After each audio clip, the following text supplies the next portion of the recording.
Cuman kan kita kan seringkali ya peranan itu nggak berjalan ya karena ya kadang-kadang kita komisaris independen aja nggak tahu siapa.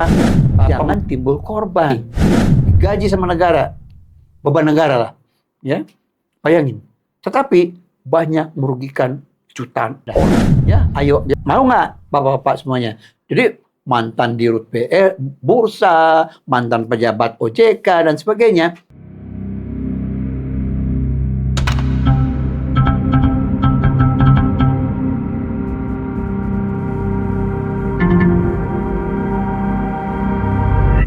Halo sahabat investor, kembali lagi di podcast MII Indonesia. Kali ini kita punya episode yang menarik banget, yaitu soal komisaris independen dari regulasi ke praktik nyata. Di sebelah saya sudah ada Bapak Tendri. Bapak, apa kabar? So far oke, alhamdulillah. Oke, alhamdulillah. Baik Pak, kali ini kita akan bahas posisi strategis nih Pak, komisaris independen. Oke, bisa Bapak jelaskan apa sih Pak sebetulnya komisaris independen itu Pak? Sebetulnya komisaris independen itu adalah sebetulnya sebuah lembaga ya sebuah posisi yang dilembagakan oleh negara, oleh undang-undang, oleh peraturan OJK, di mana mereka diharapkan ya akan mewakili kepentingan-kepentingan dari pemegang saham independen. Itu kira-kira secara ringkasnya seperti itu. Nah, tentu akan membawa konsekuensi dan dituntut sebuah pengetahuan, integritas juga ya. Bagaimana mereka diminta untuk supaya fair dan adil kepada melakukan pembelaan kepada pemegang saham independen. Barangkali itu. Apa perlu didefinisikan tentang pemegang saham independen? Bedanya yang signifikan dengan komisaris pada umumnya barangkali Pak? Oh, sebetulnya ya hukum melihat bahwa semua komisaris itu sebetulnya independen. Cuma khusus di Kementerian BUMN dan juga di perusahaan TBK ya itu ada posisi yang namanya komisaris independen. Sebetulnya by law ya dua-duanya harus independen sebetulnya. Nah cuman seringkali kan ini ya komisaris yang diminta atau yang diangkat oleh pemegang saham mayoritas. Nah, komisaris independen itu harapannya adalah untuk bisa memberikan kontrol, second opinion bila perlu, ya, atau dissenting opinion bila perlu, ya, tentang sekiranya terjadi potensi-potensi benturan kepentingan yang dilakukan oleh pemegang saham mayoritas yang mengelola perusahaan, ya. Nah, disitulah bagaimana komisaris independen berperan supaya jangan terjadi conflict of interest. Ya, potensi konflik of interest karena bisa aja kan perusahaan misalnya ya dia mengakuisisi sister company dari grupnya sendiri. Ini kan ada isu tentang fair pricingnya betul apa enggak ya kan. Nah pertanyaannya itu nomor satu dari segi pricing, dari segi the future of the company ya kan, kira-kira akan membawa sinergi atau membebani perusahaan, apalagi kalau dia untuk membeli itu ya kepada pemegang saham diminta untuk right issue. Itu kan terjadi dilusi. Ya kepemilikannya secara persentase akan berkurang.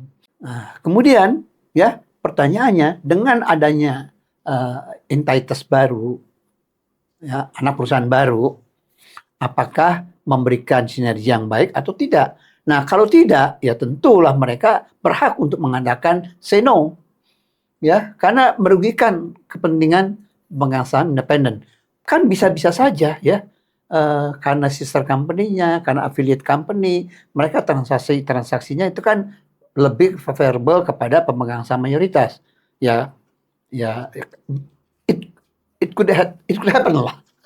Ya bisa terjadi lah ya seperti itu. Baik Pak. Seiring berjalannya praktek maksudnya posisi komisaris ini Pak seringkali dianggap hanya hiasan Pak komisaris independen ini. Bagaimana menurut Pak? Ya, karena belum memahami fungsi dari governance-nya. Nah, seringkali, ya mohon maaf lah ya, fenomena yang terakhir nih, ya. Kan begitu banyak komisaris independen dari para relawan, dari para pendukung, ya. Nah, which is oke-oke sajalah ya, mereka orang-orang yang berkeringat ya. Tetapi pertanyaannya, ini akan menjadi beban baik BUMN maupun perusahaan TBK, manakala mereka tidak perform. Tapi yang lebih memilukan lagi adalah karena mereka bisa terjerat hukum karena ketidakpahaman tentang tanggung jawabnya. Nah ini kan kasihan, ya. Mereka dibebani responsibility untuk sesuatu yang mereka nggak dipahami dengan benar. Gitu kira-kira. Baik, jadi menurut catatan Transparency International Indonesia atau TII Pak ya, dari 562 komisaris yang berasal dari 59 BUMN dan 60 subholdingnya, ditemukan ada 165 orang komisaris memiliki latar belakang politisi, Pak. Menarik ini. Kemudian 104 orang merupakan kader partai. Sisanya ada 61 orang merupakan relawan politik. Nah, ini kan artinya lebih dari sepertiga ya, Pak. Lebih dari sepertiga komisaris berasal dari relawan, begitu, Pak. Ya, saya sebetulnya tidak ingin prejudis terhadap status orang atau asal muasal orang. So far kalau dia bisa perform, dia bisa melaksanakan tugasnya dengan baik. Cuman kerap kali ya mereka tidak menunjukkan atau tidak merubah dirinya sendiri. Once mereka dibebani tanggung jawab, harusnya harus menyesuaikan diri karena punya tanggung jawab moral, tanggung jawab hukum, tanggung jawab intelektual. Ya kan, secara intelektual, bayangkan kalau seorang komisaris, ya, kemudian pelangap-pelongo, mohon maaf lah, saya menggunakan istilah itu, ya, pelangap-pelongo atau ya tidak bisa memberikan direction, arahan kepada direksi, misalnya, kan sebetulnya kasihan secara mental, secara moral kan subordinate kan jadinya kan, secara malu kan. Tidak berdiri tegak karena apa? Lack of knowledge. Kan kasihan secara psikologis. Baik. Tapi secara bisnis, ya secara strategis, kasihan juga perusahaannya.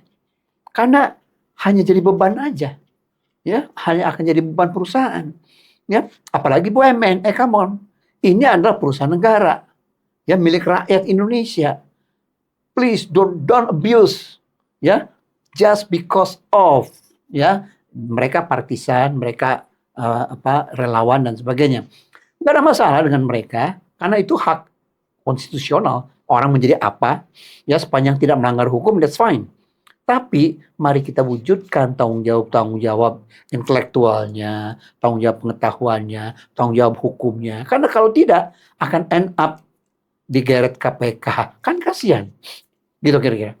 Baik, kalau untuk kriterianya sendiri Pak, ada nggak sih sebetulnya kriteria khusus untuk seseorang itu kemudian diangkat sebagai investor independen seperti itu? Ada ya, dari segi possibilities terjadinya conflict of interest, mereka nggak boleh kerabat, mereka nggak boleh punya saham di perusahaan itu, ya, mereka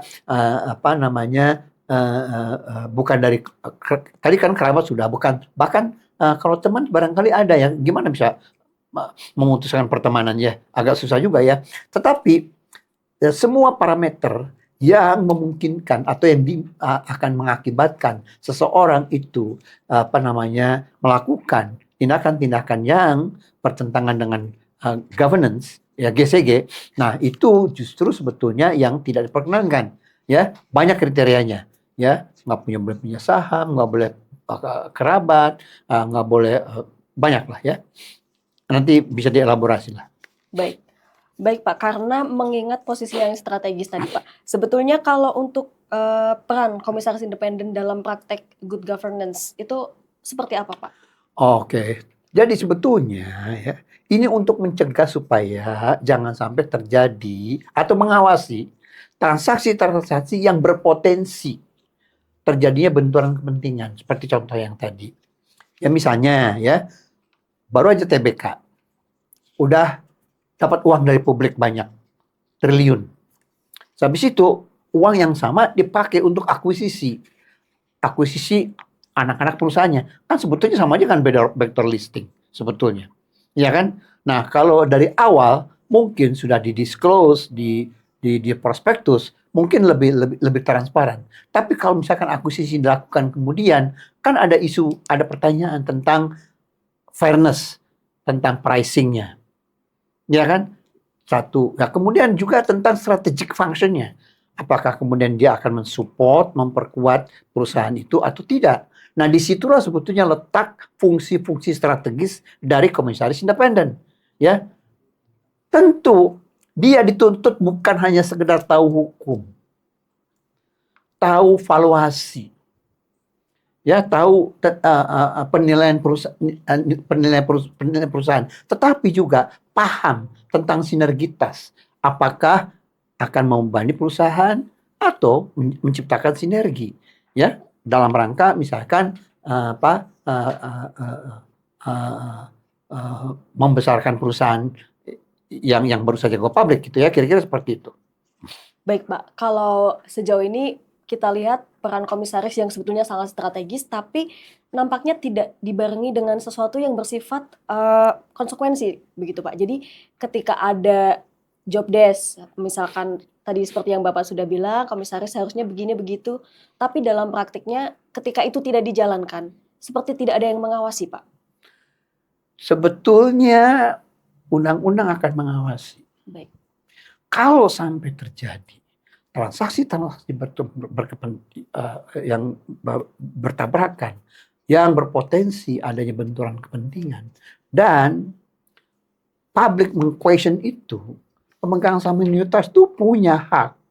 Ya, dia bisa minta supaya kepada perusahaan supaya sahamnya dibeli. Bahkan jangan lupa loh, ada yang apakah udah pernah exercise di Indonesia, saya nggak tahu sejarahnya, saya lupa ya.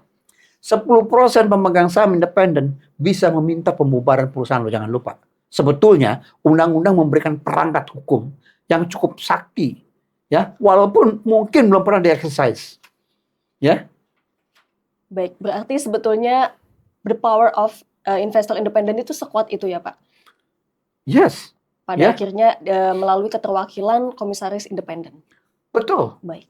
Ya, nah, cuman kan kita kan seringkali ya peranan itu nggak berjalan, ya, karena ya kadang-kadang kita komisaris independen aja nggak tahu siapa, pemegang saham independen nggak tahu siapa komisaris independennya. Banyak nggak tahu, karena ini kan ironi buat saya dan paradoks. Komisaris independen yang ngangkat itu adalah pemegang saham mayoritas. Terus people start asking, questioning, ya, mempertanyakan, is he or she independent enough untuk representing investor independent?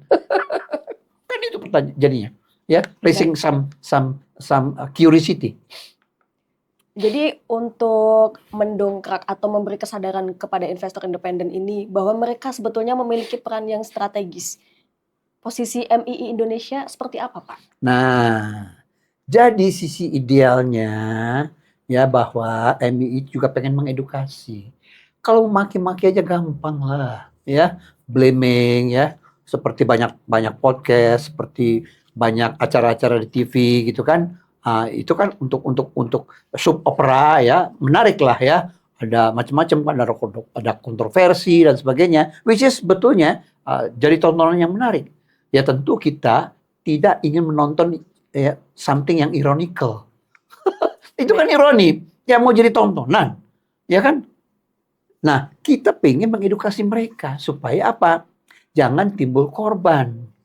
Karena ketidaktahuan bisa mengantarkan dia berurusan dengan hukum. Baik. Ya, transaksi-transaksi benturan kepentingan lewat aja. Ya, nah, kemudian digugat. Nah, banyak kasusnya. Misalkan asuransi Jiwasraya, coba kita lihat. Apa nggak ada komisarisnya? Ada. Ada. Tapi kok bisa terjadi? Di mana mereka? Where are they? Digaji sama negara. Beban negara lah. Ya, bayangin. Tetapi banyak merugikan jutaan orang. Dia menderita. Polisnya tidak bisa segera dibayarkan. Kenapa? Karena komisaris tidak berperan secara optimal. Sebagaimana harapan undang-undang dan peraturan. Itu persoalannya. Baik. Kemudian untuk selanjutnya, apa yang akan dilakukan MII Indonesia, Pak, untuk merespon strategis komisaris? Kita banyak agenda. Baik. Ya, banyak agenda. Saya ya Dewan Pakar MII ini, wih keren-keren. Banyakan PhD, mantan pejabat yang ya mungkin lah ya dulu pada waktu beliau-beliaunya menjabat belum menunaikan belum menaikkan idealismenya atau tugas-tugasnya, berarti masih ada PR yang ketinggalan. Ya, saya ajakin, come on, yuk kita nih punya masalah nih, ya, ayo kita bareng-bareng. Kita nggak perlu jadi kelompok yang suka protes, nggak perlu. Kita edukasi aja sudah, ya, ayo, mau nggak bapak-bapak semuanya? Jadi mantan dirut bursa, mantan pejabat OJK dan sebagainya, come on, kita kan tidak face to face, tidak head on dengan pemerintah, enggak. We are helping the governments, ya, dengan mengedukasi. Karena seringkali ya keputusan itu adalah keputusan politik yang seringkali unavoidable. Ya, seringkali unavoidable pun bisa sebetulnya, ya. Nah, tapi ya sudahlah, ya. Daripada kita berseteru berbeda pendapat soal itu, masih mendingan sudahlah kita edukasi saja. Jadi, kita akan menyelenggarakan beberapa pelatihan, ya, penyegaran lah sebetulnya, ya, lebih tepat, ya, kepada kawan-kawan saudara kita komisaris independen dalam waktu dekat. Kalau tidak salah tanggal 30 Oktober ya akan ada. Nah, itu nanti di situ kita introduce tentang konsep-konsep hukum, tanggung jawab hukumnya, ya, tanggung jawab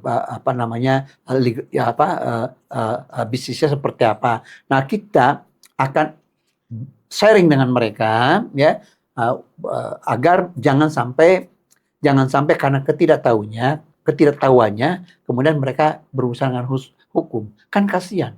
Dalam banyak kasus, ya, banyak orang-orang innocent yang terpaksa masuk penjara, kan kasihan. Jadi ya? tumbal ya Pak. Jadi ya disebut barangkali kurang, ya nggak tahu ya tepat enggaknya ya. Tapi paling tidak mereka masuk terperosok karena ketidaktahuan, kan kasihan. Makanya kita pilih kita educate mereka.